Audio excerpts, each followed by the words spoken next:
Welcome to Reality Rewire, presented by the Wisdom Network. We're here to explore the tools, practices, and healing modalities that create real transformation from the inside out. Today's conversation is one that you're definitely going to want to hear. Let's get into it. You know exactly who is calling before you even look at your phone. Oh, absolutely. All the time. Right. Or you've walked into a room and felt the tension so thickly you could just cut it with a knife. And that's well before a single word was even spoken. Yeah. You just feel it You immediately. just feel it. You have a gut feeling that physically stopped you in your tracks. And, I mean, when you ignored it, you instantly regretted it. Oh, 100%. The regret is real. It really is. Or maybe you've dreamed something incredibly vividly, only to just watch it play out in real life a few days later. You have experienced these things. We all have. We definitely have. But, culturally, we are trained to just immediately minimize those moments. Yeah. We brush them off as coincidences, You're right? Or we say it was a trick of the light or just a really lucky guess. Right, because accepting them means admitting the world is, well, a lot stranger than we were taught in grade school. Exactly. It challenges everything. It does. But that brings us to exactly what we are unpacking today. Because the core reality here is striking. None of these occurrences are coincidences. Not a single one. No.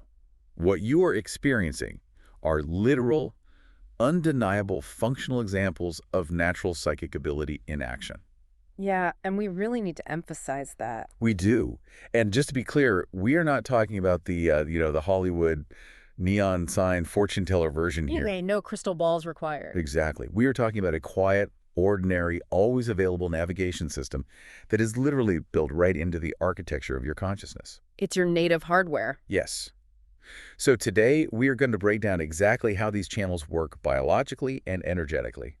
We'll look at why society spent centuries teaching you to suppress them, and, crucially, how you can reclaim them right now. It is such a profound shift in perspective, establishing that psychic ability isn't some, superpower reserved for a chosen few. Right, it's not just for the gurus. Exactly. It is a fundamental biological capacity of human consciousness. Period. And to really understand this, we have to look at the intersection of quantum physics and biology. Okay, yeah, let's go there. Because at the quantum level, everything is essentially just energy and information. The universe isn't a collection of isolated, solid objects. Right. And you aren't just an isolated physical body walking around in this empty void. Your human energy field, which is often called an aura, acts as a highly sophisticated antenna. An antenna. I love that visual. Yeah, it really is. It extends way beyond your skin, Right. and it is constantly, and I mean constantly, interacting with the energy fields of people, places, and situations. You are reading environmental data all the time. Okay, so let's unpack this for a second, because this is where I think a lot of people hit a mental wall. Sure, yeah. If this ability is completely natural, right? And if our bodies are essentially these high-tech antennas constantly downloading quantum data from the environment, right, then why does it feel so unnatural to most of us? Like, why do we feel embarrassed to even bring up a gut feeling in, say, a professional setting? That is the million-dollar question right there. And it really comes down to historical context. Okay. Because this disconnection, it didn't happen by accident. It is the direct result of centuries of systematic suppression. Wow. Centuries. Oh, yeah.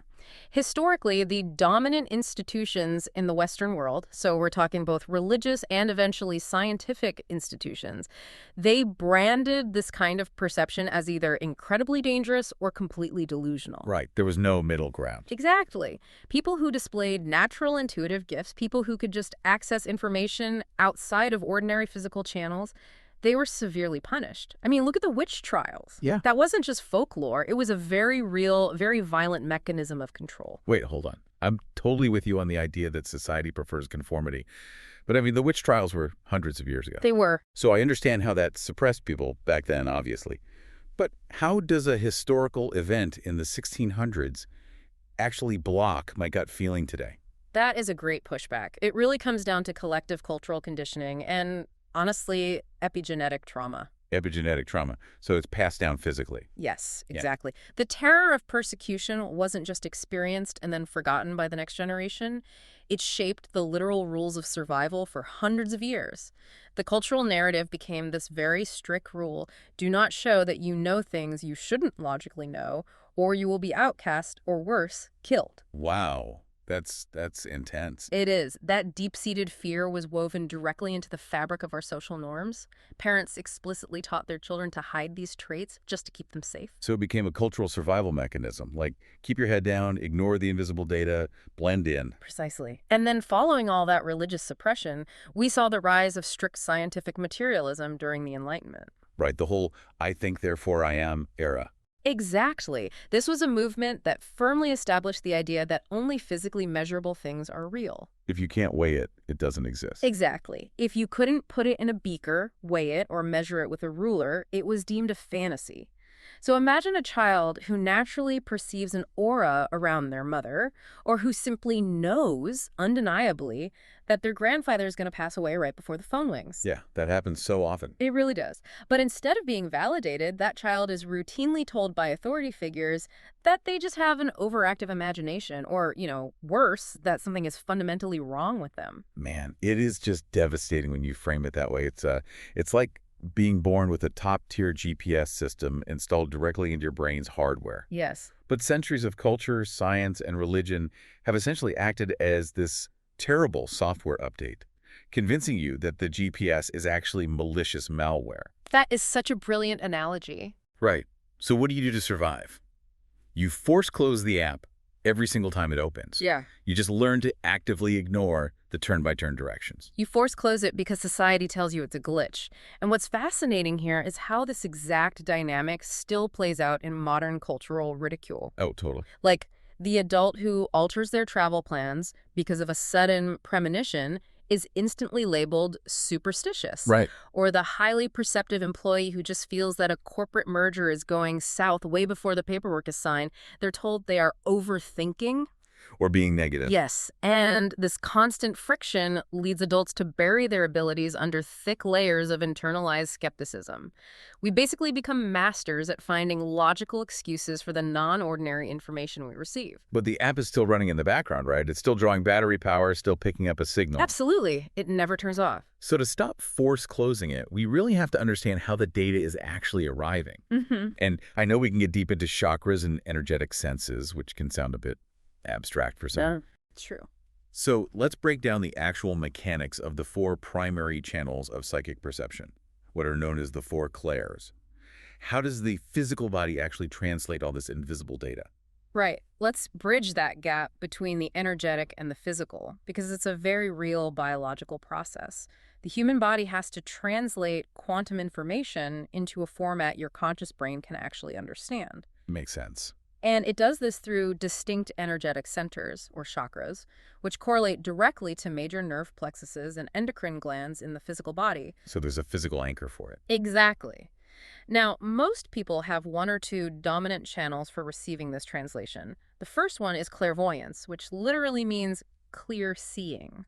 Okay, but this isn't necessarily seeing ghosts floating around with your physical eyeballs, right? Precisely. No, clairvoyance operates primarily through the 3rd eye chakra, which is located in the center of the forehead, and it is heavily linked to the physical pineal gland in the brain. Oh, interesting. So when your energy field picks up information, your brain translates it into a visual user interface. Like a pop-up window. Kind of. It manifests as quick flashes of images in your mind's eye, or highly symbolic prophetic dreams, or sometimes, perceiving colors and auras. Your brain is literally using its visual processing centers to decode the energetic signal. Okay, so if you are the kind of person who is visualizing a scenario, and you instinctively picture a specific detail, like, say, imagining a new house and seeing a bright red door, only to arrive in person and find the door is actually red, that is your clairvoyant receiver at work. Yes, exactly that. Your brain took the invisible data and just drew you a picture so you could understand it. Wow. Okay, what's next? The second dominant channel is clairaudience, or clear hearing. This one operates through the throat chakra and interfaces with the auditory cortex. I find this one so fascinating because I think people often confuse it with just, talking to themselves in their head.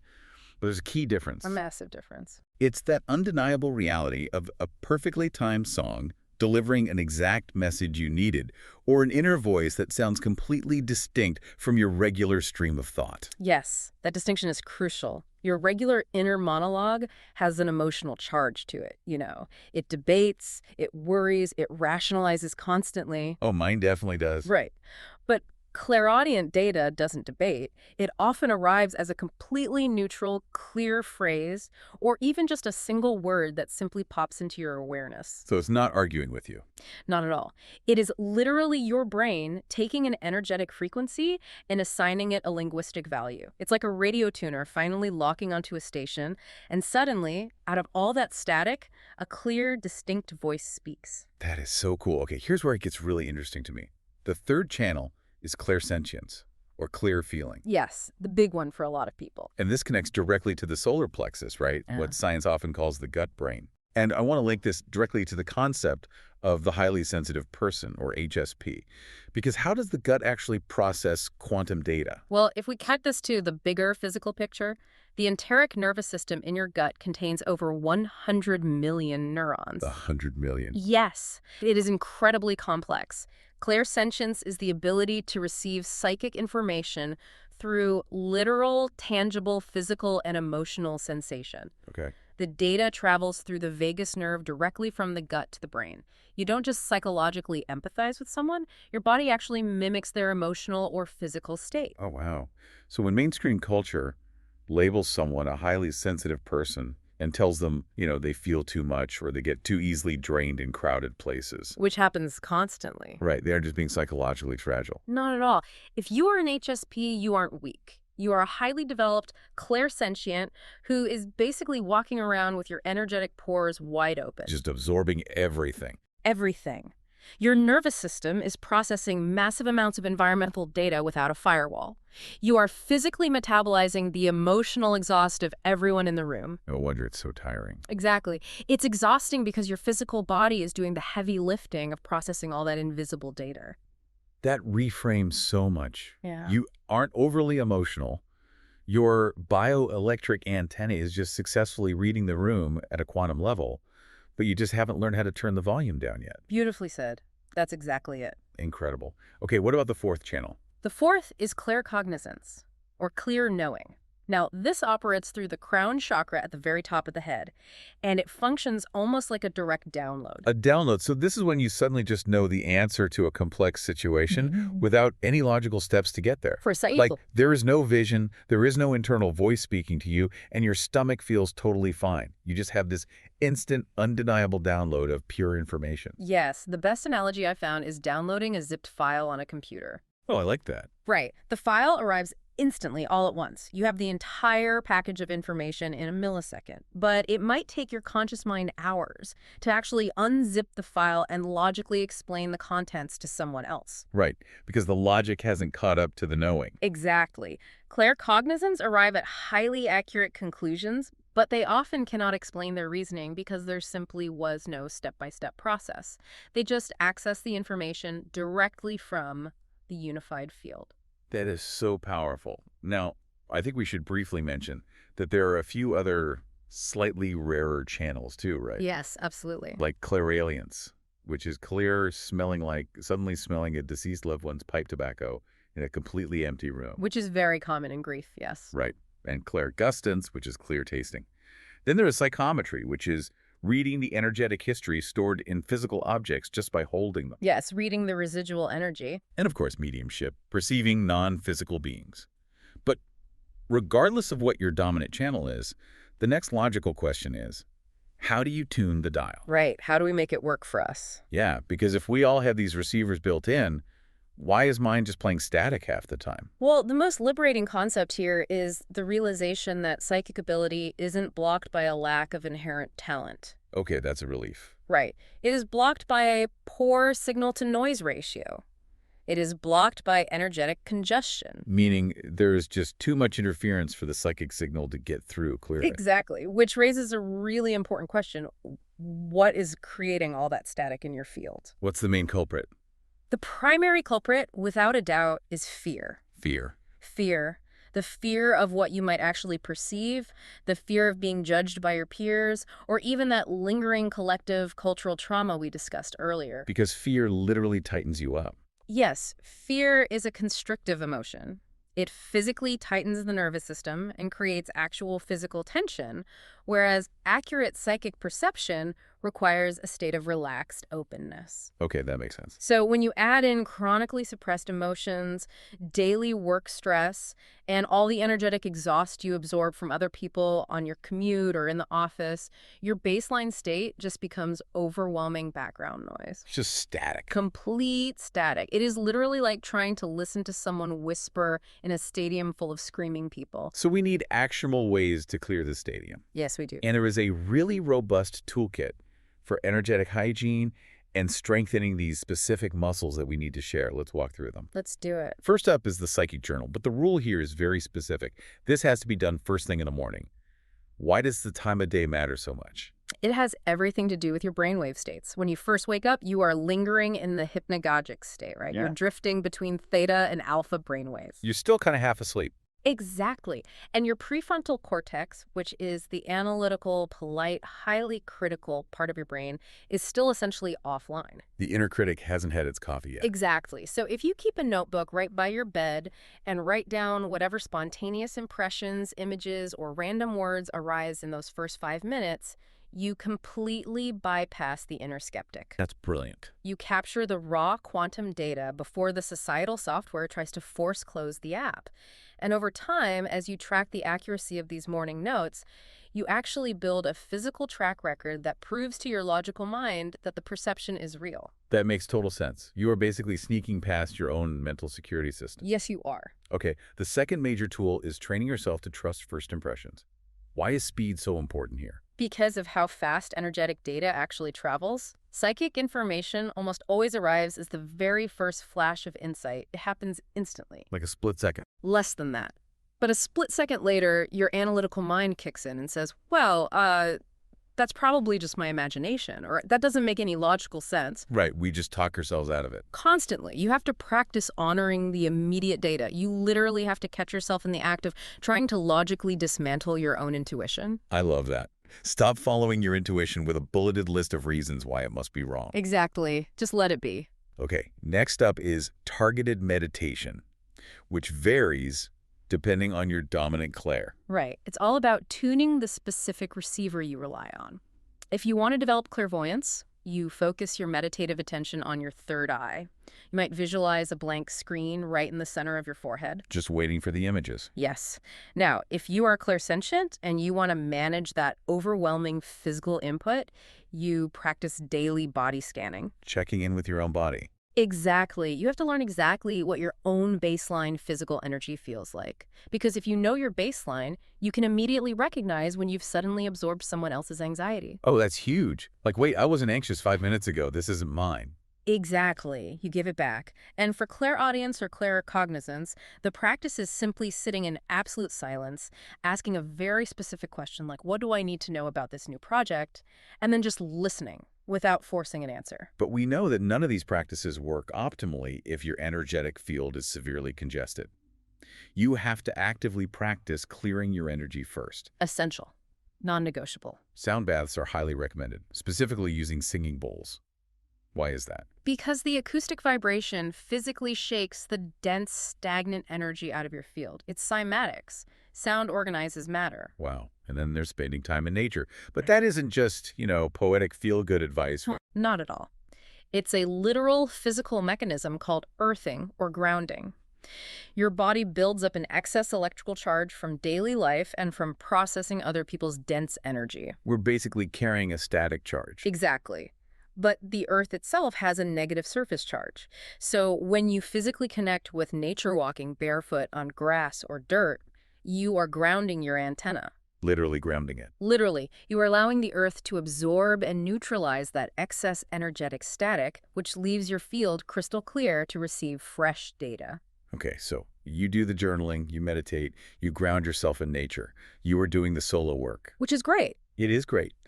But there is a massive shortcut, a structural solution that we absolutely have to talk about. Because trying to validate these skills completely alone in a vacuum is a very slow, frustrating road. It really is. It takes years sometimes. Which is why we need to talk about the Wisdom Network. It is undeniable how effective this is. If you want to develop these abilities, you need to engage with masters.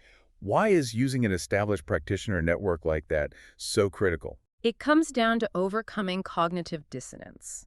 Okay. Explain that. Well, you can journal and meditate all you want, but you are still quietly battling a lifetime of cultural conditioning that constantly whispers to you that this isn't real. Right. You're fighting yourself. Exactly. Yeah. But when you work with a highly vetted practitioner, like the incredibly gifted psychic readers and intuitives on the Wisdom Network, the experience serves as an external mirror that you cannot deny. So it's less about them just predicting your future and more about them proving to you that the quantum network actually exists. Bingo. When you sit with a skilled psychic reader and they accurately describe highly nuanced details about your life, your past, or your specific energetic blocks. Details they couldn't possibly know. Right. Details they couldn't know through any physical or logical means. When that happens, it violently shatters your internalized skepticism. It just breaks the illusion. It totally shatters it. Your brain is suddenly confronted with undeniable evidence that the quantum data field is real.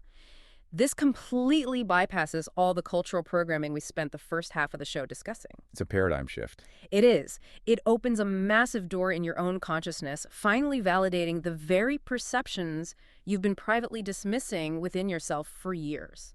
That is just a brilliant way to frame it. Witnessing mastery in someone else literally authorizes your own brain to accept its natural abilities. That's exactly how it works. I love that. So look, if you really want to experience this profound clarity, guidance, and deep validation, you have to go to thewisdomnetwork.net to book a session. It acts as a massive catalyst. It is the premier, undeniable experiential shortcut to rewiring your entire belief system. Absolutely. You completely stop guessing if the phenomena is real, and you start actually knowing it is. So go to thewisdomnetwork.net. Trust me on this. And, when you finally integrate this knowing into your everyday life, it changes the entire landscape of how you operate as a human being. How so? Like in the day-to-day? Well, think about decision making. It becomes perfectly aligned because you no longer make choices that look good on a spreadsheet, but secretly cause your stomach to tie itself in knots. Oh, that is so true. We force things that don't feel right. All the time. But when you're tuned in, your relationships become deeply honest too, because you simply cannot ignore the energetic red flags anymore. You feel the misalignment immediately, and you finally trust yourself enough to act on it. Right. You stop talking yourself into trusting people when your clairsentience is essentially screaming at you that they aren't safe. Yes. No more second-guessing your own safety alarms. Furthermore, your creative problem solving just wildly expands. Because of the direct downloads. Exactly. Solutions arrive fully formed via claircognizance, completely bypassing the need for tedious linear logic. It's like skipping to the end of the maze. Yes. And your physical and emotional healing accelerates profoundly too, because you begin to perceive the actual energetic root of an issue, like a trapped emotion or a severe boundary leak, rather than just treating the surface physical symptom. You're treating the cause, not the effect. Exactly. You finally upgrade from using a tiny fraction of your perception to operating your biological hardware at full 100% capacity. Wow. So what does this all mean for you listening right now? Yeah. It means you have never been ordinary. Not once. Not for a single second of your life. The heavy gut feelings, the sudden visual flashes, the perfectly timed songs on the radio, the inexplicable downloads of knowing, they are not glitches. They are data. Pure data. You are a highly tuned bioelectric instrument, perfectly capable of reading the quantum universe around you. Which leaves us with a final paradigm-shifting question to consider. Let's hear it. If the quiet, ordinary intuition you've actively ignored your whole life was actually your soul reading the literal quantum blueprint of reality, what happens the moment you finally decide to trust it completely? Your reality is not a fixed, solid thing. It is incredibly fluid, and it is time to rewire it. And if you are ready to stop doing this alone, we have an incredible community of healers, spiritual life coaches, and hypnotherapists at the Wisdom Network who are ready to meet you exactly where you are and take you somewhere completely new. That's right. Head over to thewisdomnetwork.net, find your practitioner, and take that powerful leap forward. We'll see you in the next episode.